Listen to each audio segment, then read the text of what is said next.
Hey guys, on today's Book to Screen, I'm going to be talking about the Lizzie Bennet Diaries based off of Pride and Prejudice by Jane Austen.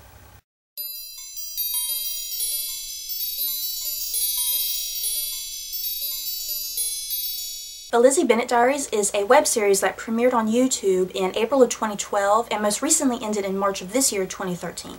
And it's basically a modern adaptation of Pride and Prejudice, told entirely through the eyes of Elizabeth Bennet, or in this case, Lizzie Bennet. And in total it had 100 episodes, plus some Q&A based episodes.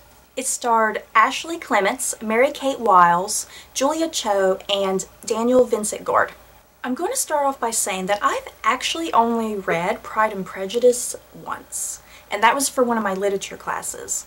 And I know Pride and Prejudice is one of those books that lots of women love to read yearly, but I've sadly only read it once. The great thing about Pride and Prejudice, though, is that even if you've only read it once in your entire life, is that there's so many various adaptations of it, there's always a certain familiarity about it. Most adaptations have the exact same plot, and all the usual characters pop up in some way. Of course, you have the Colin Firth and Keira Knightley versions that take place in the 1800s, and follow the story pretty much identically. And there's also even the Pride and Prejudice and Zombies retelling told by Seth Grahame-Smith that is basically the entire novel, but with zombies thrown in every now and then. And there's even the Lost in Austen miniseries about a modern girl who gets sucked into the book world of Pride and Prejudice. And that basically retells the entire story, even with a modern girl thrown in. The thing about all of these adaptations that I just mentioned is that they all share the same format of Pride and Prejudice, and everything about them has some sense of familiarity about them.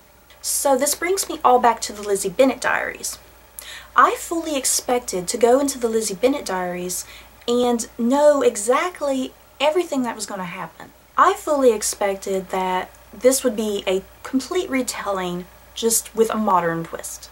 But actually, I was really surprised and shocked by some of the risks this adaptation took, and some of the deviations it took away from the book. Of course, it still goes through the major plot points, but a lot of the plot goes through slightly minor changes which I found really interesting and unique, compared to all the other adaptations that I just listed. I guess the biggest changes would have to be, in the book, it's all about this idea of social etiquette and manners, and the fact that all these girls are concerned about getting a future husband at some point. But in the Lizzie Bennet Diaries, it's not about that. It's more heavily focused on the idea of education and the idea of discovering who your inner self is. And it's also heavily concerned with Lizzie's concerns about her family and friends, more so than it is about the men in her life. Another great thing about the Lizzie Bennet Diaries is how likable all the characters are. I was very surprised how much I liked so many of the characters. In fact, I actually liked them all. For instance, who likes Mr. Collins in the books? No one. Who likes Mr. Wickham? No one.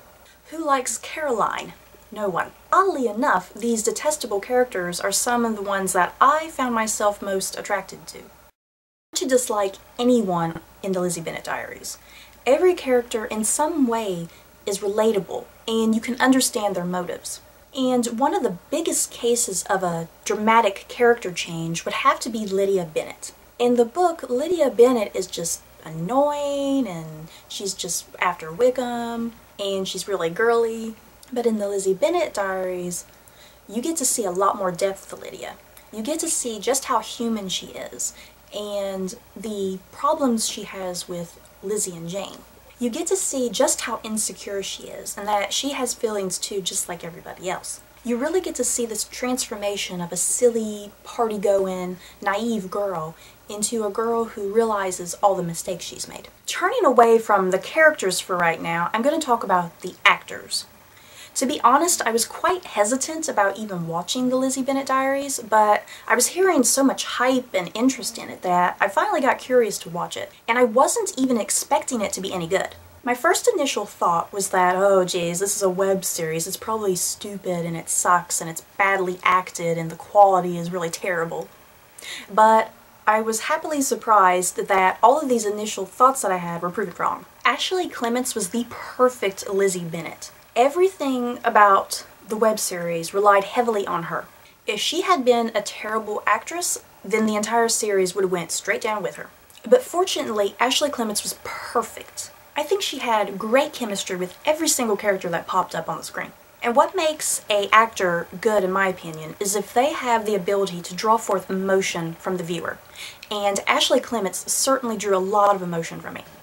In fact, I almost cried several times, and I have never cried during any Pride and Prejudice adaptation. I mentioned before that the Lizzie Bennet Diaries is focused heavily on the relationship Lizzie has with her family and her friends. And it's all very girl power. Pretty much the first characters you even are introduced to on the show is Lizzie herself, Charlotte, who is basically filming her videos, and also Jane and Lydia, who are her sisters. You don't even meet the first man until maybe a good 25% into the web series.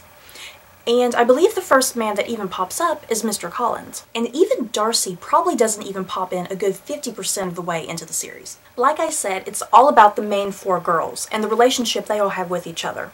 If you plan on watching this web series, I suggest you don't plan on going into this series expecting Darcy and Lizzie to be this big thing, because it's not. A lot of times when you think about Pride and Prejudice, you think about this great epic love. And you can think rightly so, because that is the big draw and appeal about the book, is the relationship between Elizabeth and Darcy. You do still get that vibe during the Lizzie Bennet Diaries, but in some ways it's not even about that. Remember earlier when I was saying that the Lizzie Bennet Diaries doesn't have this sense of familiarity about it? Well, the Lizzie and Darcy relationship is probably one of the biggest examples about that. It got to a point in the web series that I was fully convinced Lizzie and Darcy were not going to get together like they do in the book. Because of the way Lizzie is portrayed in this adaptation, I really had these strong feelings that they just were not going to get together, because Lizzie was so concerned about her education and her family, her issues with Charlotte, and Darcy just didn't seem to be registering with her. Plus, Lizzie had all these inner issues going on and inner demons and things about herself that she had to come to terms with before she can even accept Darcy. Basically, she had to come to realize who she really was. Overall, I really enjoyed this unique and refreshing take on Pride and Prejudice. I was never quite sure what was going to happen. Because of the modern twist, I never fully knew what was coming. Each episode would come as some sort of surprise. If you've read Pride and Prejudice, or if you've seen all the various adaptations, don't go into the Lizzie Bennet Diaries expecting the expected. Go into it expecting the unexpected. In the description below, I'm going to post a link where you can watch the Lizzie Bennet Diaries if you're interested. You can also buy the DVD, which I think was a really neat idea. I think I might actually want to get that at some point. I think it would make a great Christmas gift for a friend or a family member. Well, I guess that's it for my review of the Lizzie Bennet Diaries. There's just so much that happens in the series, and so much that I can't even really talk about or discuss because I feel like it would be a lot of spoilers. And I don't want to spoil anyone who has not seen it, but who is still interested in watching it. I'm also going to post a link down below to a review that Rinceyreads did. Her discussion, I think, is much more comprehensive and more detailed and makes more sense. I feel like mine's not making any sense.